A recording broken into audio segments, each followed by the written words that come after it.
Lolly, lolly. Nobody can hurt me the way I do. I'm with you, my lolly, lolly. Ain't no fun, no, no, no.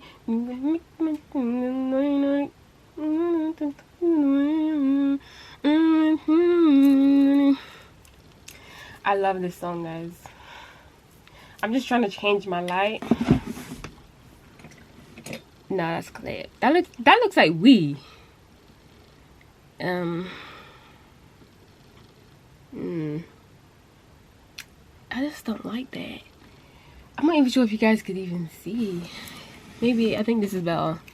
But yeah, just whiteness, white, because white is right. But yeah, I'm a bit crazy.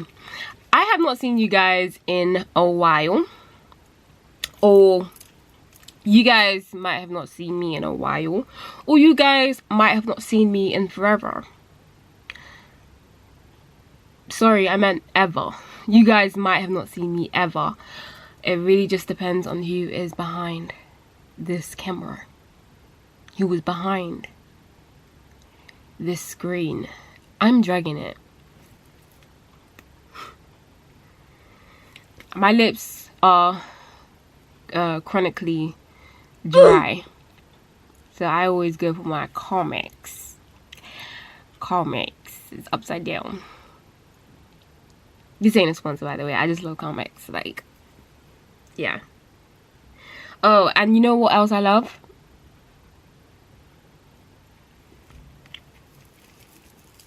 I love Elf.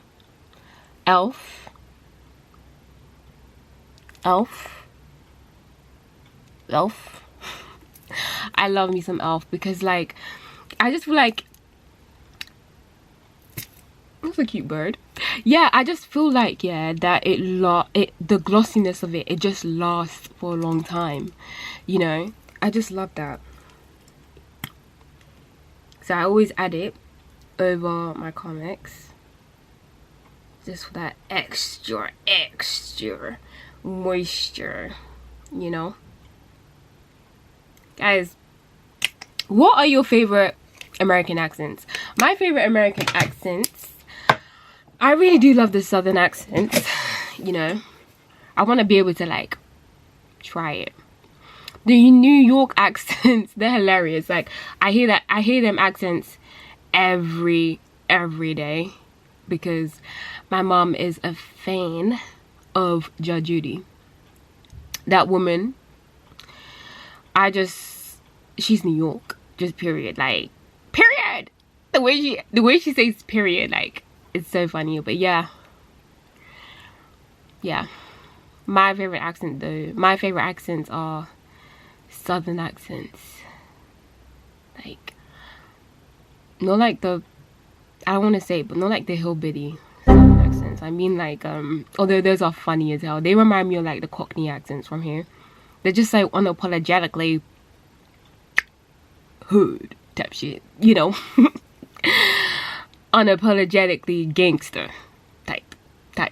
Yeah, like Cockneys are hilarious, you know, hillbillies hilarious. But what I mean regarding my favorite southern accents, I mean like the black southern accents. Like, yeah, like Glorilla, I mean, come on now, you know, NLE.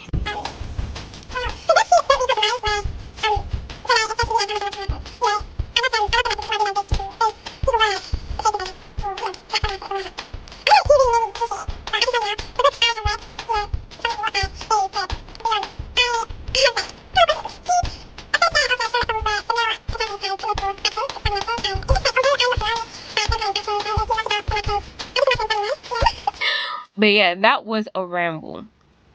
But it did segue into what the topic of this video would be about, and it's about books, romance books. And so specifically the romance books that I read over the summer. Summer is no more, by the way. I mean, I could show you how the outside looks through this beautiful window of mine, but I don't want to show you guys where I live. So yeah, this list, it might be a bit long. I mean, it is. I got 6 books on this to cover, but I'm gonna hopefully breeze through my review on each of them. You know, I'm a rambler. Not sure if that is obvious, but I like to ramble. It's like a chronic thing. Yeah, so hopefully we can overcome it. Okay, so the first book, by the way, we're going from at least to best books that I've read in the summer 2025. Yeah. Okay, so the first book that is on this list is, drumroll please, Takara Allen's Parachute, the final installment, the final book of this series. So the third final part that we were all anticipating. So I didn't read this book when it came out. I didn't, you know, no, I just put on my list and I said, you are going to be read and you are going to be enjoyed. I'm sure you guys have experienced disillusionment. That's what I can really describe my experience with reading this book. No. I didn't like it, and I'm just gonna say exactly why I didn't like it. I felt that it was drawn out. I felt the whole story between Tali and Dalvin, I felt it was drawn out. Guys, I didn't even finish it. I skipped to the end, and I've never done that with this Takara Allen book. I've never done that. I've never skim read. I hate skim reading books, because that's just, it has to be like one of the ultimate wrongdoings, I guess, when reading. You don't skim, you know. But I understand the art of skimming. You only do that when you're just not satisfied, you're bored, you can already predict how it would end. And I predicted right. I don't want to spoil it for anyone that's interested still, but what I can say is I was bored. I was like, guys, this does not need to be like about 500 pages long. Like, it was really 500 pages, and I love a meaty book like that. A meaty book that size. Oh my gosh, I already told you. I love long reads. I just love them. But this, I understood why people might not like long reads, because typically, and for like this example, they're just drawn out unnecessarily. This is just long for no reason. And my other problem with this book is like, Takara tends to do this thing where, say the two protagonists split up over maybe one of them doing wrong, circumstances that might have just pulled them apart, right? But you know that the love is still there, and they know that the love is still there. They still love each other, but then they involve other people. They then move on. You're not moving on. You're just getting yourself a placeholder up until the time you realize that I can get back with this guy. I confirm whatever wrong he did, or vice versa, you know? And they always make this character, this placeholder, somewhat of like a simp, somewhat of someone with lesser qualities, I guess, compared to, you know, the protagonist, the person that they truly love, right? They just give this person just flaws that I just feel like it's just BS, you know? Or she either does the thing I hate most, they kill off the placeholder. Like, you don't need to do that. I didn't like that. I don't like that. I really hate that. It's a pet peeve of mine, to be honest. I don't like it. Predictable. But and that's what happened with this book. I just felt it was predictable, and I felt like, also, I felt it was very corny. I could go on and on about how much I was just disappointed, but like I said, I'm trying to make this fast. So yeah, I gave this 3 out of 5 stars. or 2 out of 5 stars. The more I keep talking about it though, nah, I'm gonna do 3 out of 5 stars. I was gonna say 2 out of 5 stars, but 3 out of 5 stars, I'll give it 3, because I actually did like some aspects of the book. I was laughing. Like, Dalvin is hilarious. There's something hilarious about him. Just his speech, the way he holds himself, he seems like a real character. I can say the same thing for Tali. Tali though annoyed me throughout this book. I understood her plight, but like, you don't how are you gonna like... Okay guys, so the next book on this list is Tia Kelly's Love Is. Okay, so this book,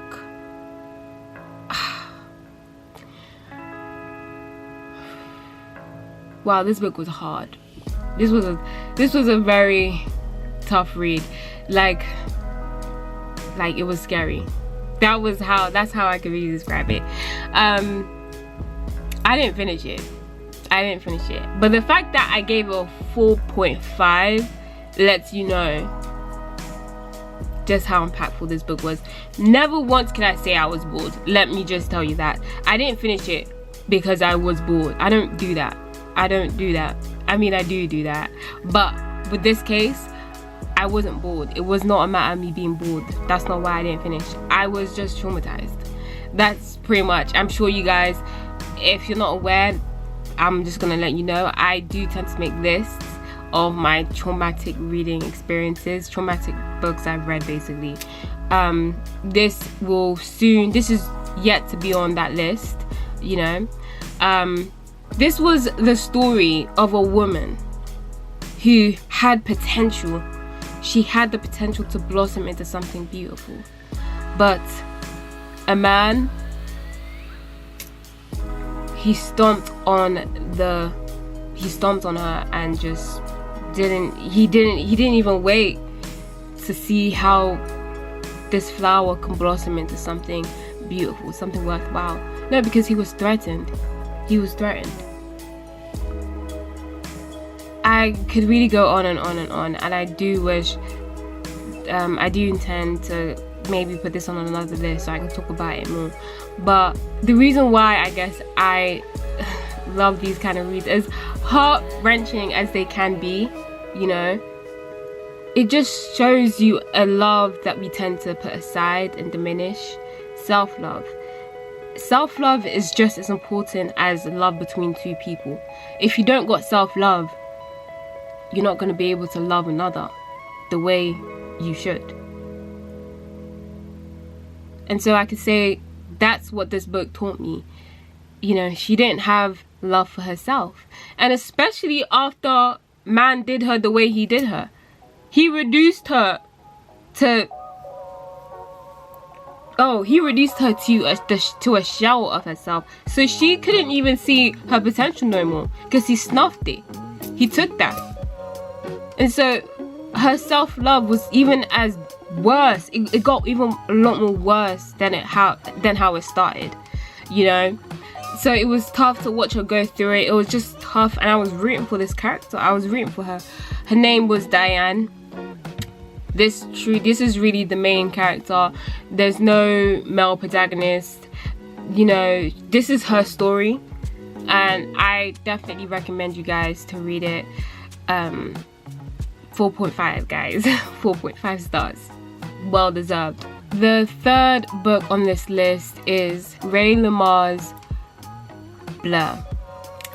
So this was a book that I loved. It impacted me just in a similar way as the previous book that I mentioned, Love Is, did. Like, it has the same element present, which is self-love. Like, self-love, like I already described it, is such an important experience that we must all go through, especially as women, because women are most likely to be taken advantage of in relationships, you know, by men.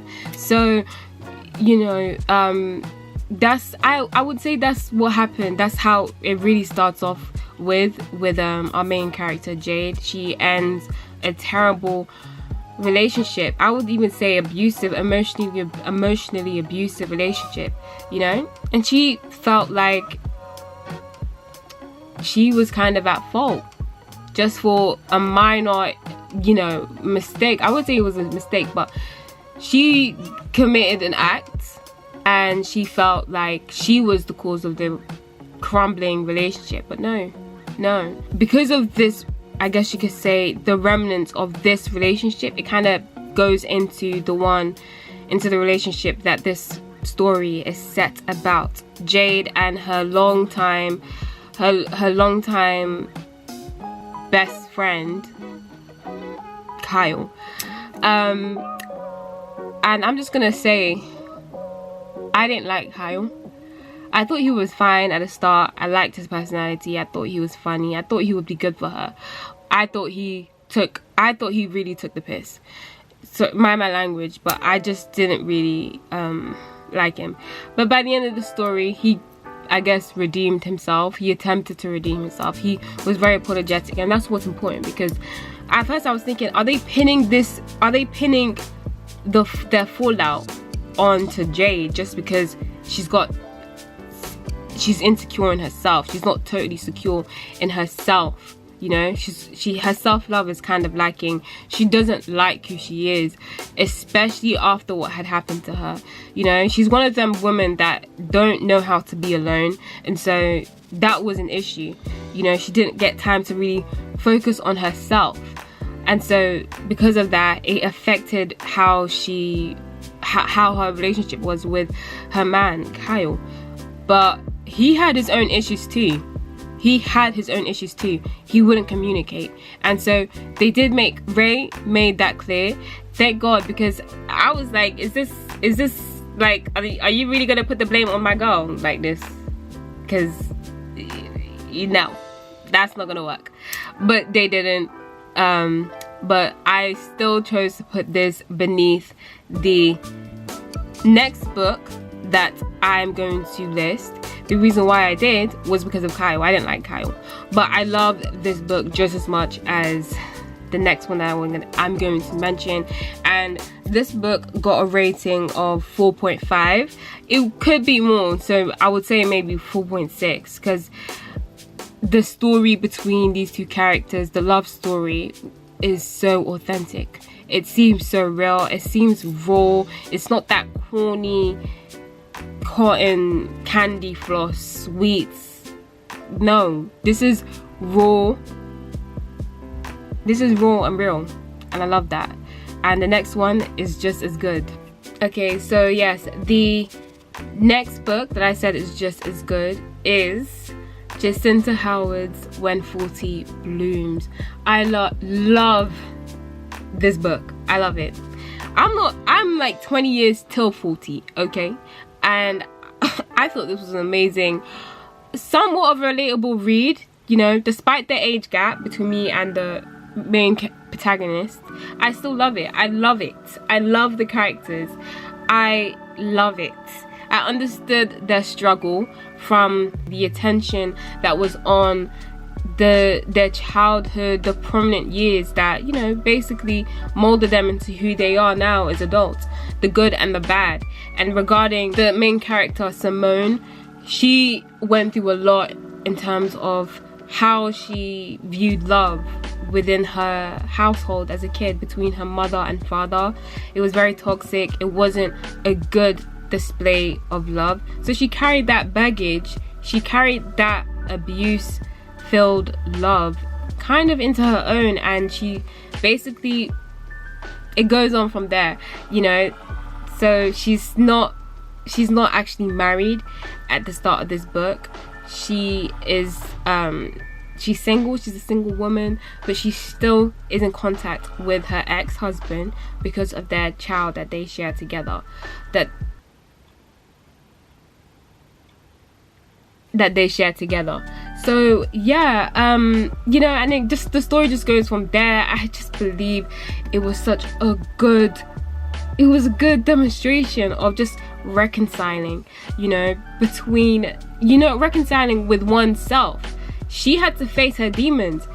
The use of therapy, how it was interwoven in this book, I thought it was impactful. I just saw clearly what this woman was going through. And like I've said in this video, the emphasis on self-love in love stories are important, because you can't love someone if you don't love yourself.